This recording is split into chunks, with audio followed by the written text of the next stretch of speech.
नमस्कार दोस्तों, change India पर आप सभी का स्वागत है। और आज अगेन हमारे साथ सुनील जी हैं। सुनील जी नमस्कार। जी नमस्कार, सभी को नमस्कार। अच्छा, अभी जैसा कि आप भी जानते हैं हमारे देश में ये एमएसपी बहुत ही हॉट इश्यूज है, किसानों की समस्याएं। तो मैं तो इतना समझता हूं कि वैसे तो कहने के लिए कहा जाता है कि डॉक्टर भगवान होते हैं, डॉक्टर की तुलना भगवान से की जाती है। हम्म। लेकिन मैं जहां तक देखता हूं कि डॉक्टर के पास हम साल में कितनी बार जाते हैं? अगर हम अपने हेल्थ का ध्यान थोड़ा ठीक ठाक से रखें तो शायद साल में एक बार भी डॉक्टर के पास जाने की जरूरत ना पड़े। हम्म। लेकिन हमको डेली एक किसान के पास इनडायरेक्टली जाना पड़ता है भोजन के लिए। हम्म। तो सही मायने में देखा जाए तो मेरी समझ से, चाहे आपकी भी समझ से, चाहे जो भी लोग जागरूक हैं, समझदार हैं, वो जरूर कहेंगे कि भगवान अगर समझना है तो किसान को समझना चाहिए जो हमको भोजन देते हैं। हम्म। तो जनरली मेरा उद्देश्य होता है भोजन से लेकर भगवान तक या भूख से लेकर भगवान तक जो भी समस्या है उसके बारे में विचार करना, उसके लिए जो भी बेहतर से बेहतर सॉल्यूशन हो सकता है वो सॉल्यूशन की तरफ लोगों को लेके जाना, उनको सोचने के लिए मजबूर करना।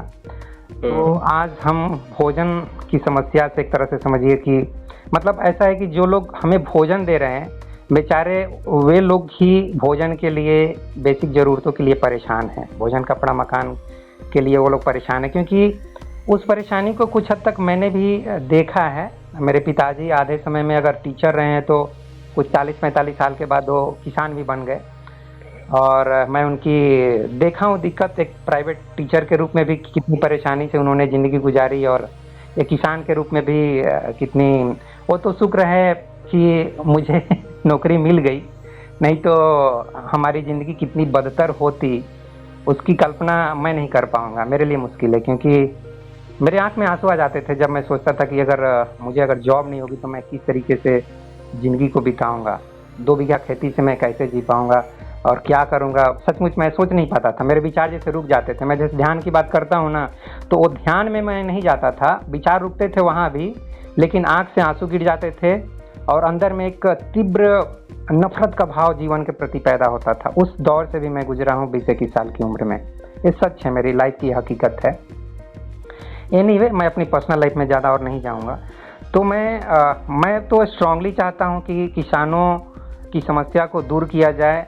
और इसके लिए चूँकि आप ज़मीन से जुड़े हुए व्यक्ति हैं, आप किसानों के साथ रहते हैं, आयुर्वेद से भी आपका संबंध है, आप काउंसलिंग भी करते हैं, टीचर का भी काम करते हैं।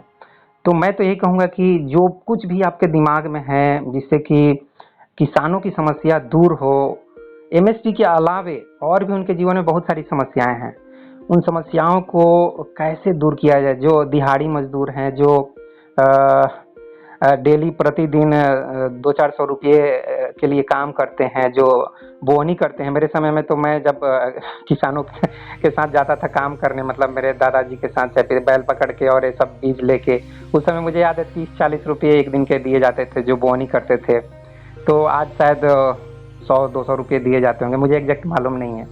तो उनकी लाइफ कितनी दयनीय है, एक तरह से मैं कल्पना करूँ तो बहुत मुश्किल है। मेरे लिए तो मुश्किल है भाई, मैं उस लाइफ की कल्पना मैं नहीं कर पाऊंगा। वो जी रहे हैं वो ठीक बात है, लेकिन और मैं ये भी नहीं कर रहा हूँ कि मैं इस तरीके की बातें करके उनको दुखी कर रहा हूँ। नहीं, उनके लाइफ में मैं प्रगति चाहता हूँ, उन्नति चाहता हूँ, सुधार चाहता हूँ।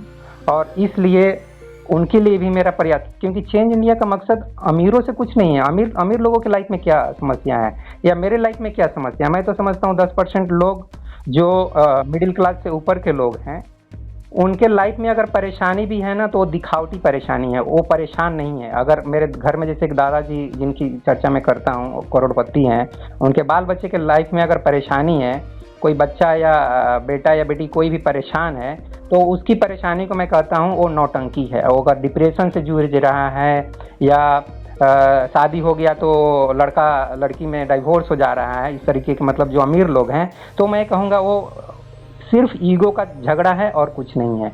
जो असली दुखदाई व्यक्ति है वो है ये गरीब किसान, चाहे जो मजदूर, दिहाड़ी मजदूर, मनरेगा के मजदूर, जो चाहे जिस जिंदगी को मेरे पिताजी ने बहुत हद तक जिया है, तो वो लोग परेशान है भाई, जो राशन पानी के लिए लगते हैं। मेरे पिताजी भी लगे हैं और कभी कभी मेरे को भी लगा देते थे।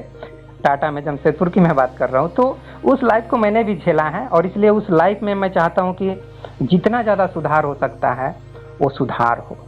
तो सुनील जी, आप अपना विचार रखिए इस बारे में। जी जी। देखिए, इसमें अब कहना क्या है, मुझे तो बस एक समझ में आ रहा है कि आपने बोला, बहुत अच्छा बात बोला कि डॉक्टर की जरूरत हमें कम पड़ती है जी। और भोजन की जरूरत हमें हर दिन, और किसी को 3 टाइम, किसी को 4 टाइम, किसी को 1 टाइम तो जरूर पड़ती ही। हाँ हाँ हाँ, सही बात है। तो भूख मिटाने वाला भूखा है। ये हाँ, भूख किसी तरह से भूख तो मिट जा रही है, लेकिन उसके भी भाई बच्चे हैं, उसकी भी बीवी है, उसकी भी कुछ ख्वाहिशें हैं, उसका भी अच्छा है घर में रहने का ख्वाहिश है, उसके भी बच्चे पढ़ें, उसके भी बच्चे आगे बढ़ें, वो भी डॉक्टर इंजीनियर बने, क्या उनकी ख्वाहिश नहीं है? उनकी भी ख्वाहिश है।